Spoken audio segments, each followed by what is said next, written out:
నమస్కారం ఘంటారావానికి స్వాగతం. ముందుగా ప్రధాన అంశాలు. అన్నదాతలకు తీరని శోకాన్ని మిగిల్చిన అకాల వర్షం. తడిసిన ధాన్యాన్ని సర్కారే కొనాలని రైతుల డిమాండ్.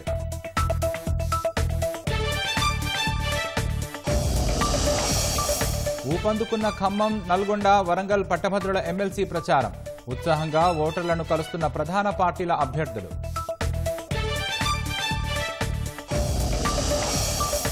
వికారాబాద్లోని ఓ హార్డ్వేర్ షాప్లో అగ్ని ప్రమాదం. మంటల్లో చిక్కుకున్న నలుగురిని రక్షించిన ఫైర్ సిబ్బంది.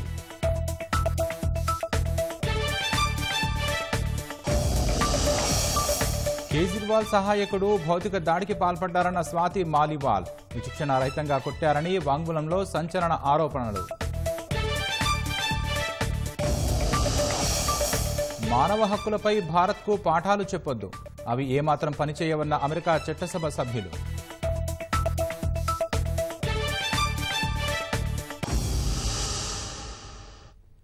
అకాల వర్షాలు అన్నదాతల పాలిట శాపంగా మారాయి. పంట పండించి విక్రయాలకు తెచ్చిన ధాన్యానికి వర్షం తిప్పలు తప్పడం లేదని రైతులు వాపోతున్నారు. తెల్లవారుజామున భారీగా కురిసిన వర్షానికి జగిత్యాల జిల్లా మెట్పల్లి వ్యవసాయ మార్కెట్ యార్డులో ధాన్యం తడిసి ముద్దయింది. వివిధ గ్రామాల రైతులు ధాన్యాన్ని విక్రయాలకు తెచ్చి రోజుల తరబడి తేమ శాతం తగ్గించడం కోసం అవస్థలు పడుతున్నారు. ప్రస్తుతం మార్కెట్ యార్డులో సుమారుగా 2000 క్వింటాళ్ల ధాన్యం కొనుగోలుకు సిద్ధంగా ఉంది. ప్రభుత్వం కనికరించి కొనుగోలును తొందరగా పూర్తి చేయాలని రైతులు వేడుకుంటున్నారు. ఇప్పుడు ఈ బోరుకు నెట్వర్క్లో మళ్ళీ కుప్పలు చేస్తున్నాం, మళ్ళీ తేమవుతున్నాయి. మ్యాచర్కి 3 సార్లు వచ్చిండ్రు, చూస్తున్నారు, పోతుర్రు, కానీ పాస్ అయితే వేయలేరు. ఇంకా ఆరబెట్టునంటారు. ఈ మౌలు చూసి భయం బట్టి కుప్పలు వేసి తాటి పస్తలు కప్పుతున్నాము, అయినా ఆరతలే వాటిలు. ఇక నిన్నటి వరకు మంచిగా ఆరినాయి, మళ్ళీ కుప్ప వేసినాం, మళ్ళీ వర్షం పడ్డది. వర్షం పడి మళ్ళీ తేమ వచ్చినాయి. మళ్ళీ ఎన్ని రోజులు అయితే ఆరాలంటే మాకు బాగా ఇబ్బంది అవుతుంది కదా. దయచేసి మా అడ్లు జల్దీ కొనుగోలు చేయగలరు. ఇప్పటికి వారం 10 రోజులు అవుతుంది మేము అడ్లను తీసుకొచ్చి. ఇప్పటికి సుద్ధా పాసింగ్ 2 సార్లు చూసిండు. అయినోళ్ళకి సంచులు ఇస్తుండు, కానోళ్ళని అందరినీ ఇట్లనే ఉంచుతుర్రు. ఈ సంచులు గోదాంలో పెట్టుకొని సుద్ధా సంచులు ఇత్తలేరు. 10 రోజులకు ఎక్కువైతుంది మేము ఇక్కడ నెరవాడ పట్టి. అసలు సంచులు ఇచ్చులు లేదు, ఆ సూసులు లేదు. ఈ పండించిన దానికంటే మేము అమ్ముకునటానికే చాలా అవస్థలు అవుతున్నాయి. ఈ వరకు కనీసం అంటే పాసింగ్ అన్నది ఎప్పుడు చూసినా కానీ 20, 15, 20, 30 వస్తుంది అంటున్నారు. కానీ ఇప్పుడు నేను వర్షం పడి మొత్తం తడిసిపోయినాయి అడ్లు. వీటిని ఏం చేసుడు? మేము బాగా బాధలు ఉన్నాం ఇప్పుడు ఈ అడ్లతోని. ఇప్పుడు మేము మేడవద్దు మీ అడ్లని, తడిసిన అడ్లని. పండించిన దానికైనా అమ్మడానికి అవస్థ బాగా అవుతుంది మాకు ఈ అడ్లతోని. ఈ వర్షం పడి మొత్తము అన్ని తడిసిపోయినాయి, అన్ని లాకేస్తుంది అడ్లు. ఎట్లా చేస్తున్నాము మరి, మీరే ఏదో నిర్ణయం చేసుకుని మేము అడ్లని చేయండి. మెట్టిపల్లి వ్యవసాయ మార్కెట్ లో అభివృద్ధి అనేది లేదు, ప్లాట్ఫామ్ ఒక్కటి కూడా కరెక్ట్ లేదు. కానీ సంవత్సరానికి కోట్ల ఆదాయం వస్తున్నది. ఈ ఆదాయాన్ని ఏం చేస్తున్నారో అర్థమైతలేదు. ఇప్పటికైనా అధికారులు కళ్ళు తెరిచి దీన్ని అభివృద్ధి చేయాలని కోరుతున్నారు. వరంగల్ జిల్లాలో కురుస్తున్న అకాల వర్షాలు రైతులను అతలాకుతలం చేస్తున్నాయి. అమ్మకానికి సిద్ధంగా ఉన్న ధాన్యపు రాసులు వరదలో తడిసి ముద్దవుతున్నాయి. నిన్న రాత్రి కురిసిన వర్షానికి వర్ధన్నపేట మండలం ఇల్లంద మార్కెట్ యార్డులో అమ్మకానికి సిద్ధంగా ఉన్న ధాన్యం తడిసిపోయింది. కొనుగోలు ఆలస్యం కావడంతో ముంచుకొస్తున్న వర్షాలకు అన్నదాతల కష్టాలు వర్ణనాతీతంగా మారాయి. అటు పరకాల వ్యవసాయ మార్కెట్లోనూ అమ్మకానికి సిద్ధంగా ఉంచిన ధాన్యం తడిసింది. కాపాడుకునేందుకు రైతులు టార్పాలను కప్పినా వరద కారణంగా ధాన్యం అడుగు భాగంలో తడిసిపోయింది. కొనుగోలు కేంద్రానికి ధాన్యం తరలించి 10 నుంచి 15 రోజులు గడుస్తున్నా సకాలంలో కొనుగోలు నిర్వహించకపోవడంతో కొనుగోలు కేంద్రం వద్ద అనేక ఇబ్బందులు ఎదుర్కొంటున్నట్లు రైతులు వాపోతున్నారు. ఒడ్లు తీసుకొచ్చి 18 రోజులు అవుతుంది. 3 సార్లు తిరగబోసాం. తిరగబోసినాం, మ్యాచర్ వచ్చింది. 10 నిమిషాలకు గంట, అర్ధ గంట అని చెప్పుకుంటా ఇట్లా ఇన్ని రోజులు గడిపిండు. సరుకు తడిసిన ధాన్యాన్ని మళ్ళీ తిరగబోసుడు అవుతుంది. రైతులు ఎంత ఇబ్బంది నష్టపాలవుతాను. మహిళా వాళ్ళు టోకెన్ ఇచ్చినాక కూడా ఆ సరుకు రైతు దగ్గర పోవాలంటే రైతు దగ్గర పోకుండా వేరే ధర ఇంకో రైతుకు పోతాను. అమ్మలో నిర్లక్ష్యమా, వాళ్ళ నిర్లక్ష్యమా, మరి రైతు సరుకు తెచ్చిన నిర్లక్ష్యమా? అకాల వర్షంతో నష్టపోయిన తమను ఆదుకోవాలని ప్రభుత్వాన్ని రైతులు కోరుతున్నారు. సిద్దిపేట జిల్లా మిరుదొడ్డి మండలం లింగుపల్లి ఐకేపీ ఆధ్వర్యంలో ఏర్పాటు చేసిన కొనుగోలు కేంద్రంలో తడిసిన ధాన్యాన్ని ప్రభుత్వం యుద్ధ ప్రాతిపదికన కొనుగోలు చేయాలని వేడుకున్నారు. ఎన్నికల్లో ఇచ్చిన హామీల్లో భాగంగా పండించిన పంటకు బోనస్ 500 రూపాయలు చెల్లించాలని రైతులు డిమాండ్ చేశారు.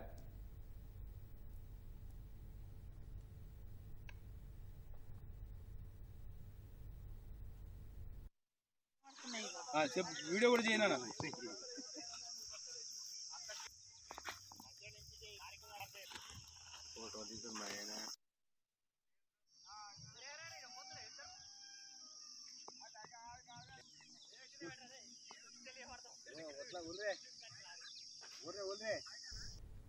అపరిష్కృత విభజన అంశాలపై రాష్ట్ర ప్రభుత్వం దృష్టి సారించింది. 2 రాష్ట్రాల భిన్న వాదనలతో 9-10 షెడ్యూళ్లలోని పలు సంస్థలు అపరిష్కృతంగా ఉండిపోయాయి. శనివారం నాటి రాష్ట్ర మంత్రివర్గ సమావేశంలో విభజన అంశాలపై చర్చ జరగనుంది. దీంతో ఆయా శాఖల పరిధిలో అపరిష్కృతంగా ఉన్న సంస్థలకు సంబంధించిన సమగ్ర నివేదిక ఇవ్వాలని ఆర్థిక శాఖ అధికారులకు స్పష్టం చేసింది. ఇరు రాష్ట్రాల మధ్య సంస్థలతో పాటు పలు ఆర్థికపరమైన అంశాలు సైతం పెండింగ్లోనే ఉన్నాయి. వచ్చే నెల 2వ తేదీతో తెలంగాణ రాష్ట్రం ఏర్పాటై 10 ఏళ్లు పూర్తవుతుంది. ఆంధ్రప్రదేశ్ విభజన చట్టం ప్రకారం హైదరాబాద్ ఉమ్మడి రాజధాని గడువు సైతం ముగియనుంది. వివిధ కార్పొరేషన్లు, సంస్థల విభజన వ్యవహారం ఇరు రాష్ట్రాల మధ్య ఇంకా కొలిక్కి రాలేదు. విభజన అంశాలపై దృష్టి సారించిన సీఎం రేవంత్ రెడ్డి రేపటి మంత్రివర్గ సమావేశంలో చర్చించారని నిర్ణయించారు. విభజన సమయంలో 2 రాష్ట్ర ప్రభుత్వాల్లో ఆర్థిక శాఖ ఆధ్వర్యంలో రాష్ట్ర పునర్వ్యవస్థీకరణ విభాగాల్ని ఏర్పాటు చేశారు. విభజన చట్టం 9, 10వ షెడ్యూల్లోని పలు అంశాలు ఇరు రాష్ట్రాల మధ్య అపరిష్కృతంగా ఉన్నాయి. 9వ షెడ్యూల్లోని అంశాలపై కేంద్ర ప్రభుత్వం ఏర్పాటు చేసిన షీలా బిడే కమిటీ పలు సిఫార్సులు చేసింది. ఇందులో మొత్తం 91 కార్పొరేషన్లు ఉండగా ఆర్టీసీ, ఎస్ఎఫ్సీ వంటి 23 కార్పొరేషన్లపై ఇరు రాష్ట్రాల మధ్య భిన్న వాదనలు ఉన్నాయి. విభజన చట్టంలోని హెడ్ క్వార్టర్స్ అనే పదానికి 2 రాష్ట్రాలు భిన్న వాదనలు వినిపిస్తున్నాయి.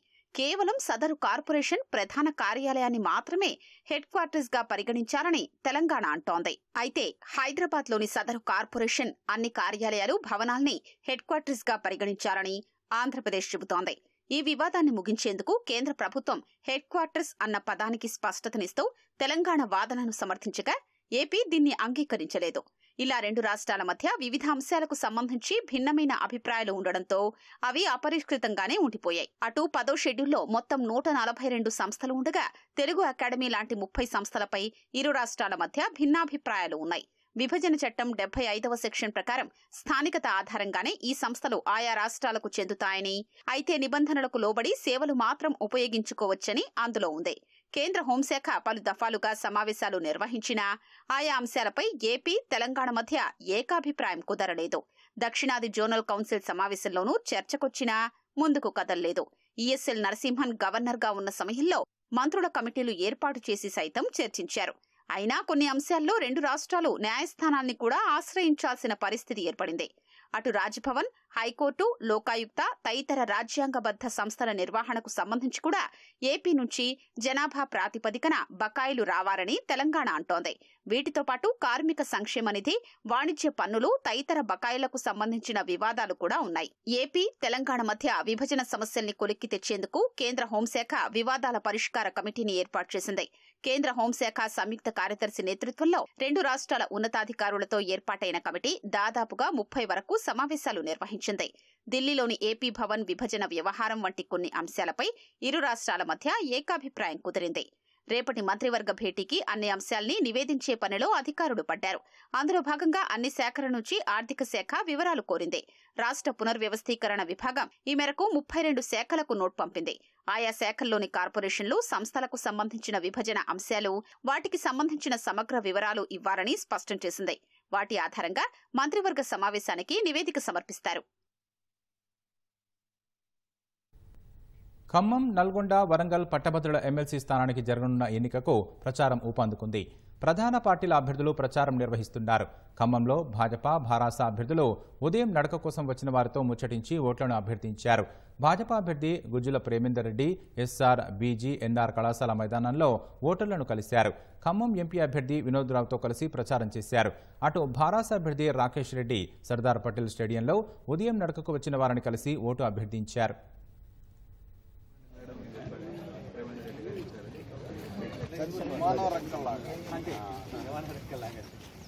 విషయం సార్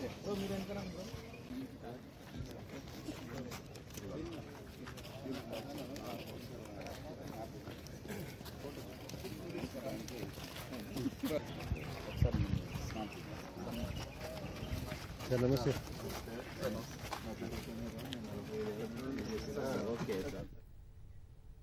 హైదరాబాద్లోని కూకట్పల్లి, జగద్గిరిగుట్టలో మాదక ద్రవ్యాలు పట్టుబడ్డాయి.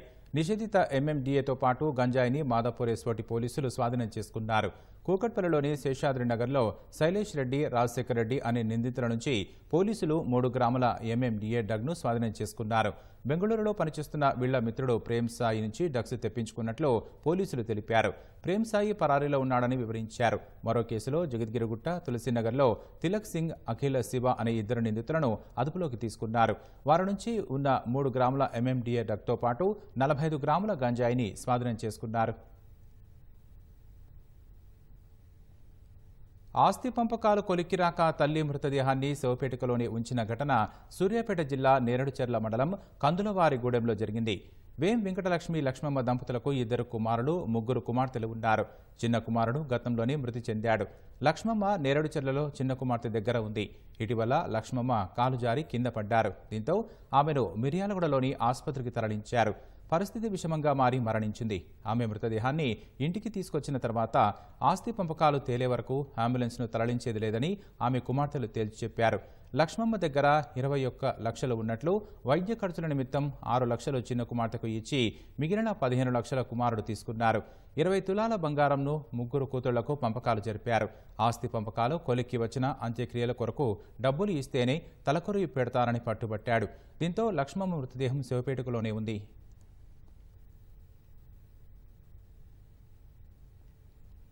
మెదక్ జిల్లా తూప్రాన్లో అద్దె చెల్లించడం లేదని ESI ఆసుపత్రి భవనానికి యజమాని తాళం వేశారు. యజమాని ESI ఆసుపత్రికి తాళం వేయడంతో 2 రోజులుగా సేవలు నిలిచిపోయాయి. పోతురాజుపల్లిలోని ఓ భవనంలో గత 10 ఏళ్లకు పైగా ESI ఆసుపత్రిని నిర్వహిస్తున్నారు. ఏడాది కాలంగా భవనానికి సంబంధించిన బిల్లులు మంజూరు కావడం లేదని గత 3 నెలల క్రితం తాళాలు వేయగా ఉన్నతాధికారులు సూచనల మేరకు యజమాని వెనక్కు తగ్గి తాళాలు ఇచ్చారు. 3 నెలలు గడిచినా అద్దె రాకపోవడంతో మరోసారి ఆసుపత్రికి తాళాలు వేశారు. ఉదయం నుంచి సాయంత్రం వరకు తాళాలు తెరవకపోవడంతో వైద్యం కోసం వచ్చిన ప్రజలు తిరిగి వెళ్లిపోయారు. ఇదే విషయమై ఆసుపత్రి వైద్యులను వివరణ కోరగా అద్దె బిల్లుల కోసం ఉన్నతాధికారులకు నివేదించామని తెలిపారు.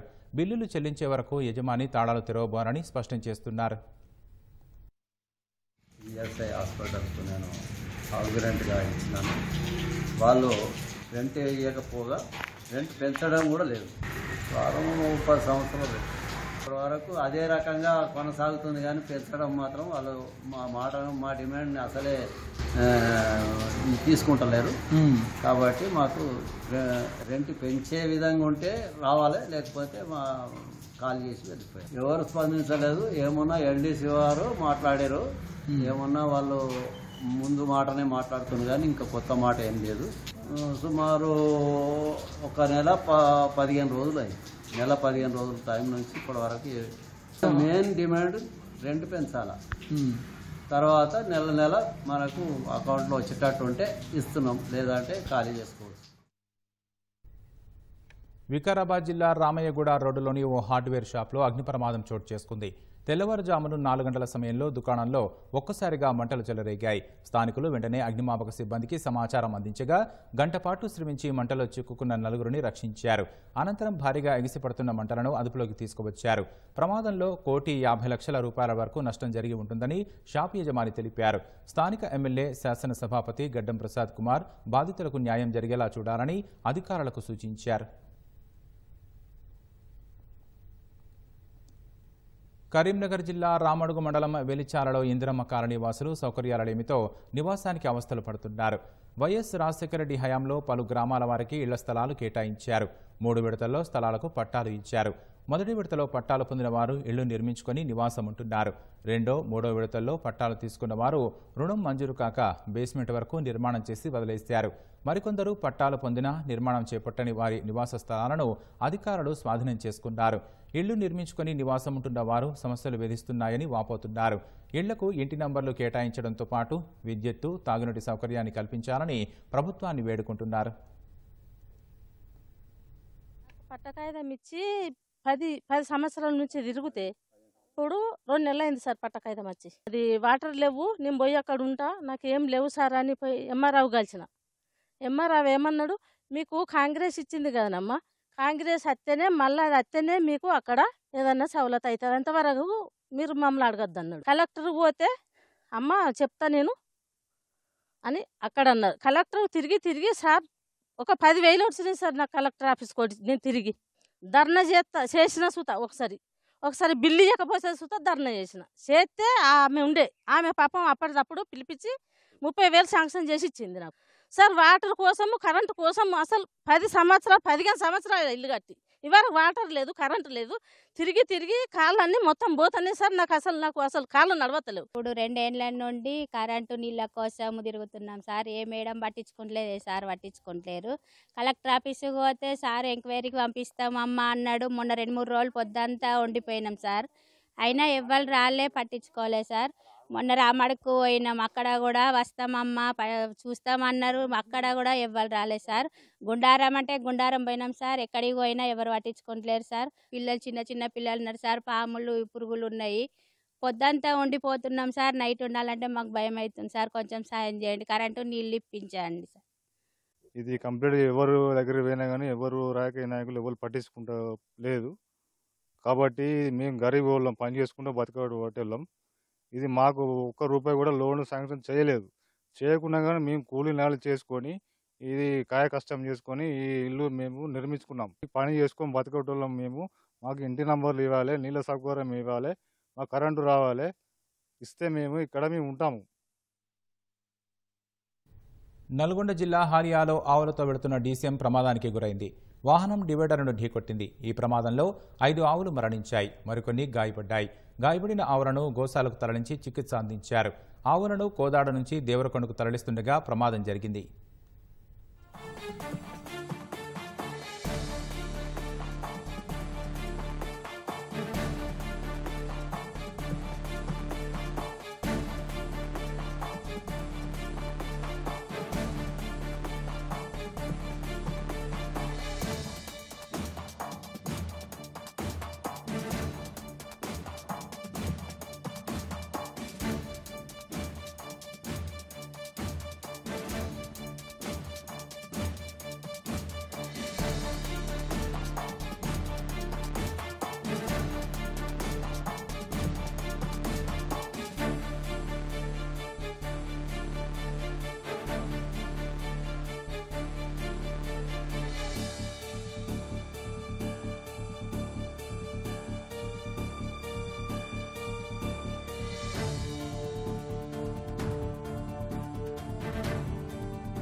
జగిత్యాల జిల్లా ధర్మపురి మండలం నేరెళ్ల వద్ద పశువులను తరలిస్తున్న ఓ వాహనం రోడ్డుపై అదుపు తప్పి చెట్టును ఢీకొంది. ఈ ఘటనలో డ్రైవర్తో సహా 15 ఆవులకు తీవ్ర గాయాలయ్యాయి. సిర్పూర్ కాగజ్ నగర్ నుంచి భైంసాకు ఆవులను తరలిస్తున్నట్లు ప్రమాదం సంభవించిందని స్థానికులు తెలిపారు. సమాచారం అందుకున్న పోలీసులు ఘటనా స్థలానికి చేరుకుని పరిశీలించారు.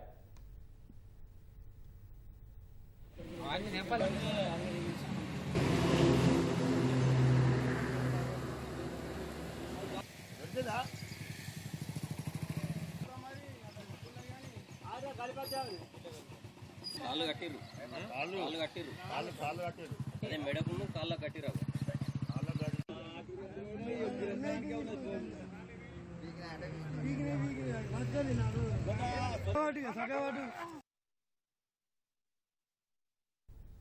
హైదరాబాద్ మహానగరంలో వరద నీరు నిలిచే ప్రాంతాలపై జీహెచ్ఎంసీ ప్రత్యేక దృష్టి సారించింది. శేరలింగంపల్లి జోన్లోని హైటెక్ సిటీ, బయోడైవర్సిటీ, క్యూమార్ట్, డిఎల్ఎఫ్ ప్రాంతాలను కమిషనర్ రొనాల్డ్ రోజ్ అధికారులతో కలిసి పరిశీలించారు. వరద నీరు నిలిచిపోవడానికి కారణాలను అధికారులను అడిగి తెలుసుకున్నారు. అనంతరం రహదారులకు చుట్టుప్రక్కల ప్రాంతాలను పరిశీలించారు. వర్షం పడిన ప్రతిసారి చాలా చోట్ల పదే నీరు నిలవడంతో అధికారులపై మండిపడ్డారు. వర్షపు నీటిని మళ్లించేందుకు అవసరమైన ప్రతి చోట బాక్సు డ్రైన్లను నిర్మించాలని ఆదేశించారు.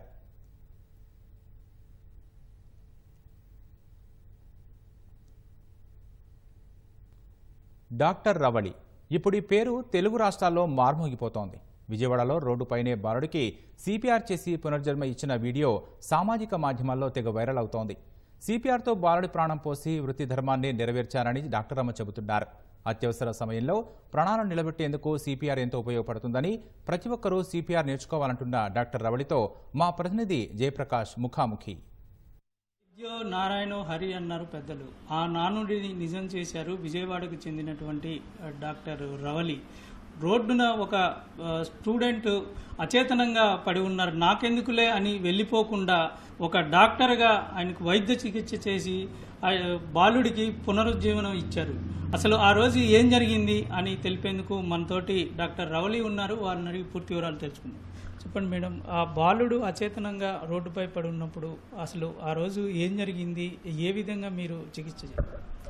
ఆ రోజు యాక్చువల్లీ మేము కోదాడ నుంచి రిటర్న్ అయ్యి మా నాయనమ్మని ఇంటి దగ్గర దింపొస్తున్నామండి, అయ్యప్ప నగర్ 3rd రోడ్ నుంచి. ఫస్ట్ రోడ్లో కంగారుగా వాళ్ళ ఫాదర్, బాబు వాళ్ళ ఫాదర్ బాబుని భుజం మీద వేసుకొని ఏడ్చుకుంటూ ఒక 10 మందితో అట్లా పరిగెడుతూ రోడ్డు మీద వస్తుంటే నేను కార్ ఆపి ఏంటి అని అడిగాను. అడిగేసరికి వాళ్ళు ఇలా కరెంట్ షాక్ కొట్టింది, బాబుకి స్పృహలో లేడు, మాట్లాడట్లేదు, కదలట్లేదు అని చెప్పారు. వెంటనే బ్రీదింగ్ చెక్ చేసి పల్స్ చూశాను, బ్రీదింగ్ లేదు అసలు. పల్స్ వచ్చేసి చాలా తక్కువ ఉంది, 40 అట్లా ఉంటుంది. ఒక 10 సెకండ్స్ చూశాను, చాలా తక్కువ ఉంది. ఇంక ఇట్లా కాదు అని చెప్పి ఒక రోడ్ మీద, అక్కడ రోడ్ మీద ఉన్నారు వాళ్ళు, రోడ్ మీదే పడుకోబెట్టి నేను సిపిఆర్ స్టార్ట్ చేశాను. సిపిఆర్ కార్డియోపల్మనరీ రిససిటేషన్ అంటారు దాన్ని. సో ఛాతి మీద ఒత్తి మౌత్ బ్రీదింగ్ ఇవ్వడం అనే ప్రొసీజర్ అది. సో అది ఏంటంటే చాలా ఎంత ఎర్లీగా చేస్తే అంత బతికే ఛాన్సెస్ చాలా ఎక్కువ ఉంటాయి అన్నమాట. సో అది ఒక 5 to 6 minutes చేశాక బాబుకి అప్పుడు గ్యాస్పింగ్ బ్రీదింగ్ తీసుకున్నాడు, మూమెంట్ వచ్చింది. హాస్పిటల్కి అక్కడ ఫోన్ చేయమని చెప్పాను సిపిఆర్ చేస్తున్నప్పుడే. వాళ్ళు ఫోన్ చేసినా కొంచెం లేట్ అయింది, అంబులెన్స్ రాలేదు. వెంటనే అక్కడ దగ్గరలో విజయ హాస్పిటల్స్ ఉంది పట్మట్లో, వెంటనే తీసుకెళ్ళమని చెప్పాను. అక్కడ తీసుకెళ్లేటప్పుడు కూడా బాబుని కింద కాళ్ళు ఎత్తి హెడ్ కింద కుంచి తీసుకెళ్ళమని చెప్పాను. నోట్లో సెక్రీషన్స్ అవన్నీ బయటకు వచ్చేస్తాయి, ప్లస్ బ్రెయిన్ కి సర్క్యులేషన్ ఉంటుంది హ్యాంపర్ అవ్వకుండా అని చెప్పి. బాబు అక్కడ హాస్పిటల్కి వెళ్ళేసరికి ఇంకా కొంచెం స్పృహలోకి వచ్చి ఏడవడం మొదలు పెట్టాడు. అప్పుడు మేము కొంచెం ఊపిరి పీల్చుకున్నాం. సిపిఆర్ అనేది చాలా వైటల్ ప్రొసీజర్ అండి. 7 నిమిషాల పాటు మీరు అక్కడ సిపిఆర్ చేశారు. అంటే 7 నిమిషాలలో బాబు అచేతనంగా కనబడ్డారు. అంటే అప్పుడు మీకు ఏమనిపించింది అసలు? నాకు ఆ పాయింట్ ఆఫ్ టైంలో అయితే భయం వేయలేదండి. నేను చేయాల్సింది చేశాను. చెస్ట్ కంప్రెషన్స్ ఇచ్చాను, ఒకళ్ళని హెల్ప్ తీసుకున్నాను, అతను మౌత్ బ్రీదింగ్ ఇచ్చారు. 5 minutes చేశాకనే బాబు స్పృహలోకి వచ్చారు. అంటే సాధారణంగా అలాంటి పరిస్థితుల్లో ఎవరైనా సరే అచేతనంగా పడి ఉన్నప్పుడు, అంటే ఈ కారణం ఏదైనా అచేతనంగా పడి ఉన్నప్పుడు సుమారు ఎంతసేపు ఇవ్వాల్సి ఉంటుంది, ఎట్లాగా దాన్ని చేస్తారు? అంటే అండి, ఫస్ట్ వాళ్ళు అసలు మనకి రెస్పాండ్ అవుతున్నారా లేదా అని చెప్పి ట్యాప్ చేసి చూడాలి. ఏం రెస్పాండ్ అవునప్పుడు వెంటనే బ్రీదింగ్ చెక్ చేయాలి, చెస్ట్ మూవ్మెంట్ అనేది ఉందా లేదా చూడాలి, పల్స్ చూడాలి. పల్స్ ఈ రెండు చూసి రెండిట్లో ఏది లేకపోయినా వెంటనే సిపిఆర్ అనే ప్రొసీజర్ స్టార్ట్ చేయాలి. అది వాళ్ళు రెస్పాండ్ అయ్యేదాన్ని బట్టి మనం ఎంతసేపు చేయాలనేది ఉంటుంది. 6 minutes దాకా చేశాను, అప్పుడు గ్యాస్పింగ్ వచ్చింది. తర్వాత ఇంకో 2 minutes కంటిన్యూ చేసి బాబు కొంచెం మూమెంట్ ఇచ్చి ఐ మూమెంట్ కూడా ఇచ్చిన తర్వాత హాస్పిటల్కి పంపించాను. విద్యుత్ షాక్ కనుక తగిలితే అసలు బాడీలో అంటే ఏ విధమైనటువంటి మార్పులు వస్తాయి, ఎట్లాగా మనం బాలుడిని కానీ ఎవరినైనా రక్షించడానికి ఏం చేయాల్సిన అవసరం? బేసిక్గా ఎలక్ట్రిక్ షాక్ అనేది తగిలితేనండి ఫస్ట్ ఆ ప్లేస్ నుంచి పక్కకు తీసేయాలి వాళ్ళని, ఆ షాక్ నుంచి పక్కకు లాగేసేయాలి వుడెన్ స్టిక్తో కానీ. మనం వాళ్ళని పట్టుకుంటే మనకే వస్తుంది షాక్, కాబట్టి వుడెన్ వాటితో కానీ ఏదన్నా అక్కడి నుంచి ట్రాన్స్మిట్ అవ్వని దాంతో పట్టుకొని బైక్ లాగాలి. లాగిన తర్వాత వాళ్ళు ఏంటంటే వాళ్ళకి మన స్పృహలో ఉండరు, ప్లస్ అది షాక్ కాబట్టి హార్ట్ రిథమ్స్ కూడా మారుతాయి. అంటే చాలా ఎక్కువ కొట్టుకోవడం, చాలా తక్కువ కొట్టుకోవడం, వెంటనే అట్లా ఉంటుంది. సో అలాంటప్పుడు మనం ఖచ్చితంగా ఇంకా బ్రీదింగ్ అనేది చూసి వైటల్ ప్రొసీజర్ అయితే సిపిఆర్ అండి. వాళ్ళ తల్లిదండ్రులు ఎలా ఫీల్ అయ్యారు, మీకు ఎట్లా అనిపిస్తుంది? వాళ్ళ మదర్ లేరండి ఆ టైంలో, వాళ్ళ ఫాదర్ ఉన్నారు. వాళ్ళ ఫాదర్ ఇంకా నేను కింద పడుకోబెట్టి సిపిఆర్ చేస్తుంటే ఇంకా అక్కడి నుంచి పక్కకి వెళ్ళిపోయారు భయం వేసి. నేను నా ప్రొసీజర్ కంటిన్యూ చేశాను. తర్వాత హాస్పిటల్కి వెళ్ళిన తర్వాత వాళ్ళు 24 hours అబ్జర్వేషన్ చెప్పారు. బాబు అక్కడ షాప్లోంచి ఎగిరి ఇసగొట్ట మీద పడ్డాడు, అంత దూరంలో పడ్డాడు కాబట్టి ఎగిరి ఒకసారి సిటీ స్కాన్ తీశారు వాళ్ళు, హెడ్ బాగానే ఉంది అంత అన్న తర్వాతనే బాబుని 24 hours తర్వాత డిశ్చార్జ్ చేశారు ఇంటికి. ఆ తర్వాత వాళ్ళ ఫాదర్ నాతో మాట్లాడారు, థ్యాంక్స్ అమ్మా అని చెప్పారు. ఇప్పుడు మీరు ఐవీఎఫ్ సెంటర్లో ఒక గైనకాలజిస్ట్గా చేస్తూ ఉన్నారు. అక్కడ అత్యవసర చికిత్స అవసరమైన పరిస్థితి ఉంది, అంటే ఎట్లాగా దాన్ని వెంటనే రెస్పాండ్ అయ్యారు, ఎలాగా? బేసిక్గా అండి ఎంబీబీఎస్ సర్టిఫికేషన్ అనేది మాకు రావాలి అంటే ఈ బేసిక్ లైఫ్ సపోర్ట్ అనే ఒక ట్రైనింగ్ అనేది మేము అండర్గో అయ్యి ఉండాలి. అయితేనే మాకు అది వస్తుంది. సో అది హెల్ప్ చేసింది. అండ్ మేము గైనకాలజిస్ట్ కన్నా ముందు ఫస్ట్ మేము MBBS డాక్టర్స్. సో నాకు దాని గురించి ఐడియా ఉంది. And we keep on revising and updating our self guidelines ప్రకారం. సో యా అట్లా. అంటే మీకు ఎలా అనిపిస్తుంది, ఒక బాలుడికి మీరు లైఫ్ని ఇచ్చారు, మీకు ఎలా అనిపిస్తుంది? మంచిగా ఉందండి, నాకైతే చాలా హ్యాపీగా ఉంది. వాళ్ళ పేరెంట్స్ కూడా చాలా హ్యాపీగా ఉన్నారు. వాళ్ళకి ఆ బాబు 12 years తర్వాత పుట్టాడంట. అది విన్న తర్వాత నాకు ఇంకా హ్యాపీగా ఉంది. చాలా మంది ఇక్కడ రోడ్డు పైన ఏదన్నా జరిగితే సాధారణంగా వెళ్ళిపోతూ ఉంటారు, మాకెందుకులే అని. అటువంటిది మీరు అక్కడికి వెళ్ళి చూసి బాబుకి చికిత్స చేశారు. దాంతో అంటే జనాల్లో ఇంకా ఎటువంటి అవేర్నెస్ రావాల్సిన అవసరం ఉంది? ఏ విధంగా ఇటువంటి పరిస్థితుల్లో సాధారణ వ్యక్తి అయినా ఏ విధంగా చేయాల్సిన అవసరం? CPR అనేది మెడికల్ ప్రొఫెషనల్స్, పారామెడిక్సే కాదండి. ఇది ఒక వైటల్ ప్రొసీజర్. మనం మధ్యకాలంలో 30 to 40 years మధ్యలో కూడా హార్ట్ అటాక్స్ అనేవి రావడం చూస్తున్నాము. సో ఇలాంటి ప్రొసీజర్ అనేది ప్రతి పర్సన్కి తెలియాలండి. మనం అంతా 20-30 years వాళ్ళనే కాకుండా, ఆ పైన ఏజ్ వాళ్ళనే కాకుండా 5th to 10th class మధ్యలో పిల్లల్ని కనుక ఎడ్యుకేట్ చేస్తూ ఉండి 10th class నుంచి బయటకు వచ్చేలోపు ఒక చిన్న basic life support certification course లేకపోతే ఏదైనా వాళ్ళకి ట్రైనింగ్ లాంటిది ఉంటే వాళ్ళకి అప్పటి నుంచి ఐడియా ఉంటుంది. ఒకళ్ళు కాకపోతే ఒకళ్ళ లైఫ్ నన్నా కాపాడే ఛాన్స్ అనేది పెరుగుతుంది అని చెప్పి నేను భావిస్తున్నాను. ఇది వైద్యురాలు రవలి చెప్తుంది. కెమెరామెన్ సోమేష్తో జయప్రకాష్, ఈటీవీ న్యూస్, విజయవాడ. విజయనగరం జిల్లా శృంగవరపుకోట మండలం పుణ్యగిరి గ్రామస్తులకు డోలీ మోతలు తప్పలేదు. గ్రామానికి చెందిన వంతల కుషాయికి పురిటి నొప్పులు రావడంతో 5 కిలోమీటర్ల దూరంలో ఉన్న ఆసుపత్రికి డోలీపై మోసుకుంటూ వెళ్లారు. మార్గ మధ్యలోనే గర్భిణి మగబిడ్డకు జన్మనించింది. అనంతరం ఆటో సాయంతో తల్లిబిడ్డను ఎస్కోట ఆసుపత్రిలో చేర్చారు. తల్లిబిడ్డ క్షేమంగా ఉన్నట్లు వైద్యులు తెలిపారు. గిరిపుత్రులకు ప్రభుత్వాలు ఎటువంటి మౌలిక సౌకర్యాలు కల్పించలేదని చెప్పడానికి ఇదొక ఉదాహరణగా పేర్కొన్నారు. ఇలాంటి ఘటనలు ఎన్ని జరిగినా ప్రజాప్రతినిధుల్లో స్పందన కరువైందని గిరిపుత్రులు వాపోయారు.